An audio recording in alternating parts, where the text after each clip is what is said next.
Hi everyone, my name is Ann Rogers. I'm a Research Data Manager at PMA, and the purpose of this video is to teach you how to make commits using GitKraken. If you're unfamiliar with GitHub or GitKraken, please see our other videos, the GitHub SOP, the GitKraken support website, or the GitHub help site. In a previous video, we created a branch, and the commits made in that branch were made off-screen. In this video, I'm going to show you how I created those commits from the Making Branches video. Now, as a reminder, a commit is a way to save a change to a file that also stores information on what changes were made, when, and by whom. It replaces the commented revision code that we used to add to our do files. We've already discussed this in a previous video, but remembering that commits have several components. First, just the change that you make, then the commit summary, and then the commit description, which you can always see in commit graphs. Here, the commit summary, and over here, the summary plus the description. Now, how do we go about creating a commit? The first thing you do when you do a commit is make sure you are in the correct branch. We never make commits directly to the master branch at PMA. Now, if we were looking at this repository, I would switch the branch from the master to the template update branch, the 2019 September 20th AR. We don't make commits in the master because, as we will show in a later video, we make all of our edits in branches so that then somebody eventually approves our changes and incorporates them into the master, and that way the versions in the master stay clean and approved. If you wanted to make commits or changes and you hadn't created a branch to make those changes in yet, this would be when you would make a new branch. So now that I've checked out or created the new branch that I want to work in, I will go to my working directory. Remembering, your working directory is where you cloned all your repositories.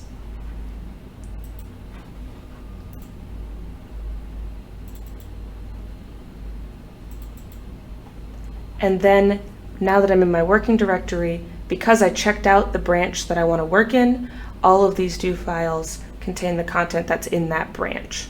I am not going to make the changes in Stata on screen, but what I will be doing is formatting a file and removing code to label and encode a variable.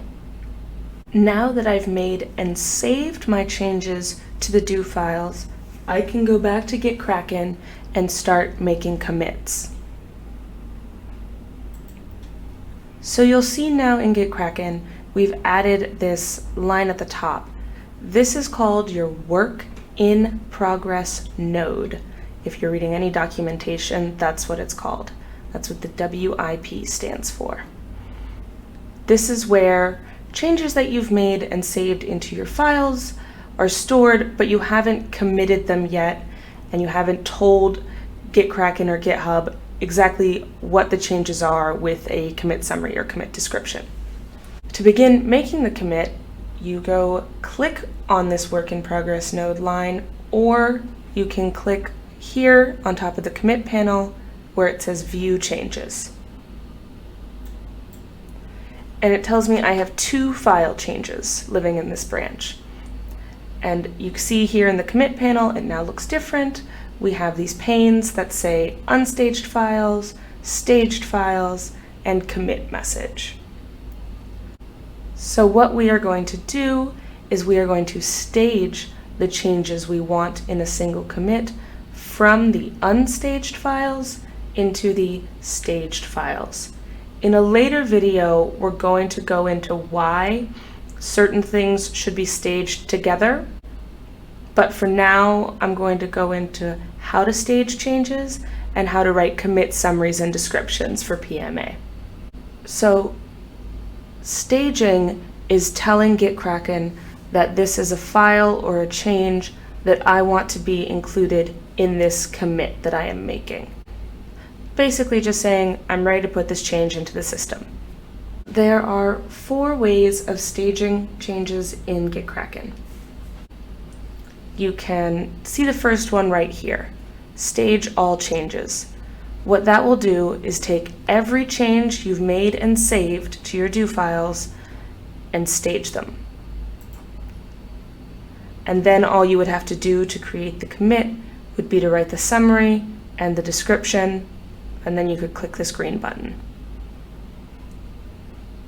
However, sometimes we don't want to stage every single change in all the files in one go. So I'm going to click Unstage All Changes, which takes everything that's in the staged files pane and moves it back into unstaged files. And now I'm going to show you two other ways of staging changes. So the first, I'm going to click on this file, and it takes us to the diff viewer that we've seen before when we're understanding other people's commits. Now it's showing us the differences in our own commits. Now, if you remember hunk view, we can go there and stage by hunk. You'll see here it says discard hunk, stage hunk, and we can click stage hunk, and that hunk of code vanished from the unstaged files and moved into the staged files. So now you will see the file name is here twice, once in unstaged, again in staged, because we staged a portion of the changes made in that file. Now I can click stage hunk again, or I could click stage file. I'm going to click stage file because there's only this change left. And now what GitKraken does is when you're staging changes, it will stay in the unstaged files pane. So if you've staged every change in a file, it will move to the next unstaged file and show you those changes. For now, we're going to move into finishing this commit. So I'm going to click on the staged file, and I'm going to write a commit summary and description about the changes in this file. So as we can see here, these changes are adding indentations for loops. If we want, we can do split view and get an even better idea. So summary. So the summary is format loops in country-specific clean weight, and the description is example indent loops for readability. So now that we've staged the change, we've written the commit summary and the commit description, we can commit this file. And we click the green button, commit changes to one file. Now we can see format loops in country-specific clean weight, which is the summary we just gave our new commit. And if we click on it, we'll see the description, example indent loops for readability, and we can click on the file to see exactly what changes were made, the way that we did before when we were understanding commits made by other people. However, we still have a work in progress that needs to be committed or discarded. So let's go to our work in progress, and we see we still have one file left in unstaged files. We can click on it to see what the exact change is, and I'm going to move into hunk view, and we can see our changes here. Now, I showed you the three methods of stage hunk, stage all changes, and stage file. The last method of staging changes is to stage by line. You would go into the diff viewer and find the line you wanted to stage. This works in hunk view, inline view, and split view.